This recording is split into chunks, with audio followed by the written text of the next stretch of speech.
We are officially through 10 games of the 2026 MLB season. And although the Yankees have been off to a blistering start, 8-2 on the year, half a game back of the best record in baseball, there are still plenty of areas where the Yankees could be improving, and two of those spots are officially up in the air. Ryan McMahon and Jose Caballero are in danger of losing their spots before they ever get going. What's going on, guys? K161st Gen. I'm back to another video, and both Ryan McMahon and Jose Caballero have looked awful to start the year. We'll start with Ryan McMahon because his replacement is a lot closer to him than Jose Caballero's is. So Ryan McMahon, the third baseman who was acquired at the trade deadline to replace Oswald Peraza, Gold Glove defender who has a bit of pop in his bat, and if the Yankees could work with him, he could be a solid addition to the team. That was the scouting report coming out of the trade deadline. And going into the offseason, got a little bit of confidence because he hits the home run in the ALDS. He put up such a great defensive year for the Yankees when he did come over, to where a lot of Yankees fans looked and said, if the Yankees can help him change his swing around a little bit, if he can make a little bit more contact, take the whiff out of his game, try and help him get to that short porch even more, that this could be a huge addition to this lineup, especially at the bottom where when you have Judge coming up in the 2-hole, it would be nice for him to have traffic on base. Not only has Ryan McMahon not changed much of it, he has looked worse than ever. I don't know if it's adjustments that the Yankees have made that are just going to require growing pains, or if the pressure is really starting to get to him. Because after he got a hit in his first at-bat, he has gone 1 for 22. That one being a single. He has not hit anything higher than a single. The only thing he has done well at the plate is that he's walked a few times. His strikeout rate is through the roof. Doesn't seem like he can make contact ever. He looks lost. And the biggest problem right now for Ryan McMahon is, what did I say in my breakdown? Gold Glove defender. Last year, he was in the 92nd percentile in outs above average. So far this year, and yes, it's only been 10 games, he's in the 11th percentile so far. And it probably could have been worse because Ben Rice and Paul Goldschmidt have both saved his ass on multiple occasions. But he's had situations where he just lollygags a throw. He's had situations where he is supposed to get to a ball, just doesn't get there. He's either taking his offensive struggles out to the field with him, or he as a player is starting to deteriorate. I would love to believe it's the former, because the former can be fixed. He gets a home run tonight, maybe starts getting into a little bit of a groove, then all of a sudden his defense starts to pick up because his confidence is back. You would like to believe that. But if he does not start to defend quickly, there is no value in Ryan McMahon, especially when you see what Amed Rosario was able to do yesterday. Now, Amed Rosario has gotten 2 different starts, 2 different right-handed pitchers. Mind you, Amed Rosario is supposedly the lefty killer. He's supposed to be the platoon bat for Ryan McMahon when a lefty is on the mound. And now 2 times they have sat Ryan McMahon with that righty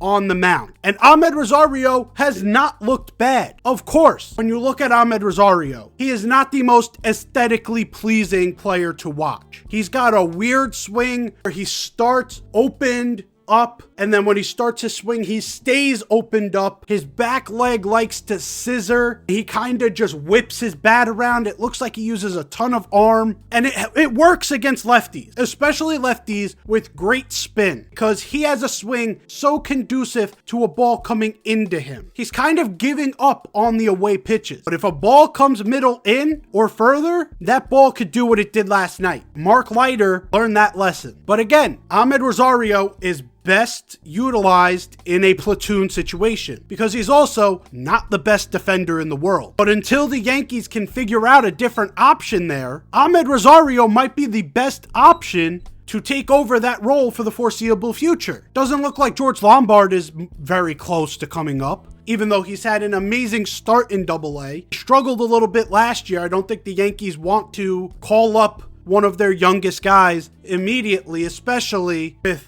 the player we're going to talk about later and how his development is going. So if you don't have many options, even though Amed Rosario is aesthetically unpleasing, even though he's got a swing that's very predictable, where you could very well find a world where pitchers pinpoint away from him and he starts to plummet. The problem is Ryan McMahon can't field anymore, and there's a big if because we are only 10 games into the season. He can turn things around. Right now, it's not looking good, and if his defense continues to spiral and he stays at this 11%, Amed Rosario is the best option the Yankees got. And if he could do a fraction of what he did last night with the 2 home runs, he could provide some power from time to time while putting up average to maybe slightly below average defense, I'll take that. I would take that over what we're getting out of Ryan McMahon right now. I really hope that Ryan McMahon starts to pick it up soon, especially on the defensive end, because when he was defensively working last year, it was a breath of fresh air. Having a vacuum over there is absolutely huge, and that's what he usually is. But anyways, let's talk about the second player who's on the chopping block at the moment. Another trade deadline acquisition, this time from the Tampa Bay Rays. At the time we got him, he was the Major League steals leader, a possible competitor at shortstop for once, and a guy with speed that the Yankees desperately need to pair with Jazz Chisholm. It's Jose Caballero. Jose, at his peak, could give the Yankees a ton of leverage and a ton of value in the lineup. Being a guy, even if he stays at the bottom of the order, that gets on base, that steals bags, getting extra bases like that, if we could do that on a consistent basis, it unlocks something huge for the Yankees, especially when you start getting back to the top of the order where you get Judge, Bellinger, Rice, Jazz, Stanton. If you have guys who are on base and in scoring position for these guys to drive in, it opens up doors that the Yankees didn't have before. And when Anthony Volpe was playing, he has that ability. The problem is he doesn't get on base enough in order to use it. And with Anthony Volpe on the shelf with his torn labrum, you thought Jose Caballero had a shot to make this a competition. So far, Jose Caballero has done nothing to help the case that he should be the starting shortstop. He's putting up terrible ABs. He's not getting enough contact on the ball. When he does get contact on the ball, it's either weak or in the air, something that Caballero is not great at. He does not get much power on fly balls. He looks like he's a platoon player. And yes, he had the double last night. He's starting to maybe pick things up. To me, I think it's a little too late. Anthony Volpe is probably close to getting a rehab assignment. And if Jose Caballero cannot get back on track before Volpe gets back from his rehab assignment, the job is Volpe. Volpe is younger. Volpe at one point was a top 10 prospect. Volpe has a good glove, something that Caballero has not been good at this year. He's booted a few balls. He cannot throw the ball right now. I don't know if it's the yips or whatnot, but every throw that Caballero makes, it's either going to be high or Rice or Goldschmidt have to pick it from the dirt. He's all over the place. Right now, Caballero is 5 for 35 on the year with 1 extra base hit. If that's what Caballero's going to do, I'd rather Volpe do that. If Volpe is right, and that shoulder really was the cause for a lot of his errors last year, at the very least, at Volpe's best that we've seen in the major leagues, he is a 3-WAR player because of that defense. If Caballero is not defending at a high clip, he's not getting on base, he's not giving you a reason to believe he's a better option than Anthony Volpe. Now again, with both McMahon and Caballero, it's 10 games. None of these decisions are going to be made today, but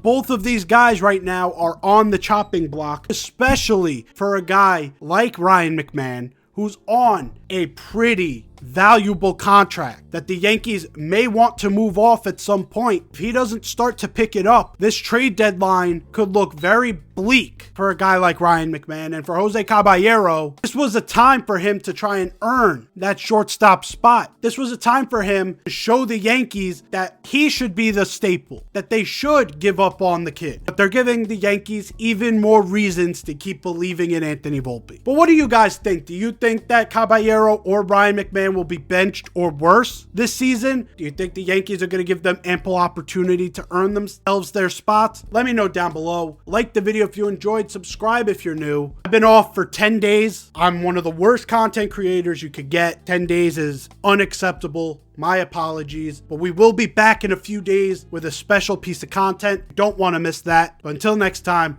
I'm out of here. Take care and peace.